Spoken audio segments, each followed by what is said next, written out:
ఇప్పుడు కేసీఆర్ గారు ఎండలు కొడుతున్నాయని ఏమైనా పంటలు ఎండబెట్టిండా? ఎండాకాలంలో కూడా కేసీఆర్ హయాంలో చెరువులు మత్తళ్లు దుంకినాయి, చెక్ డ్యాములు అలుగు దుంకినాయి, కాలువలన్నీ కూడా నీటితో కలకలలాడినాయి. కానీ రేవంత్ రెడ్డి గారి నిర్లక్ష్యం వల్ల 32 రోజులు దేవాదుల పంపులు ఆన్ చేయకపోవడం వల్ల, రిజర్వాయర్లలో నీళ్లు నింపకపోవడం వల్ల ఇవాళ 1,00,000 ఎకరాల్లో దేవాదుల్లో పంటలు ఎండిపోతున్నటువంటి పరిస్థితి. వరంగల్ జిల్లాలో జనగామ గాని, పాలకుర్తి గాని అనేక నియోజకవర్గాల్లో ఇవాళ పంటలు ఎండిపోతున్నాయి. రైతులంతా కూడా గొల్లున ఏడుస్తున్నటువంటి పరిస్థితి. సో ఇవాళ రేవంత్ రెడ్డి ఏమంటాడు? ఎండలు కొడితే పంటలు ఎండిపోతే నేనేం చేయాలంటాడు. మరి కేసీఆర్ ఉన్నప్పుడు ఎండలు కొట్టలేదా బిడ్డ?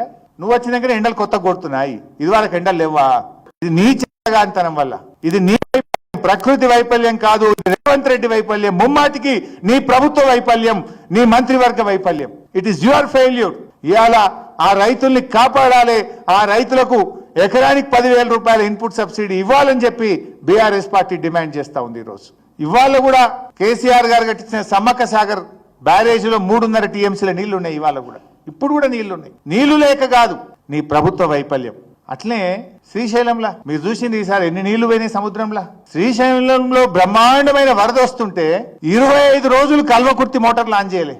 మా నిరంజన్ అన్నాడు, ప్రెస్ మీట్ పెట్టిండు. మహబూబ్ నగర్ జిల్లాలో మోటార్లు ఆన్ చేయండి, వరద వస్తుంది, సముద్రంలో పోతున్నాయి నీళ్ళని మొత్తుకుంటే కూడా కల్వకుర్తి ఎత్తిపోతల పథకం లిఫ్ట్లు 25 రోజులు ప్రారంభించలే. 25 రోజులు ముందు ప్రారంభించి చెరువులన్నీ నింపి పెట్టుకుంటే, వాగులలో నీళ్లు వదిలి చెక్ డ్యాములు నింపి పెట్టుంటే భూగర్భ జలాలు పెరగకపోవునా? రైతులకు మేలు జరగకపోవునా? ఇప్పుడు నువ్వు ఇంత బేలగా ఎండ కొట్టింది కనుక ఎండిపోతుందని నువ్వు ఇంత బేలగా మాట్లాడాల్సిన పరిస్థితి నీకు వచ్చినా?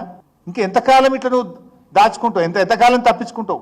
తాజా సమాచారం కోసం లైక్ చేయండి, ఛానల్ను సబ్స్క్రైబ్ చేయండి.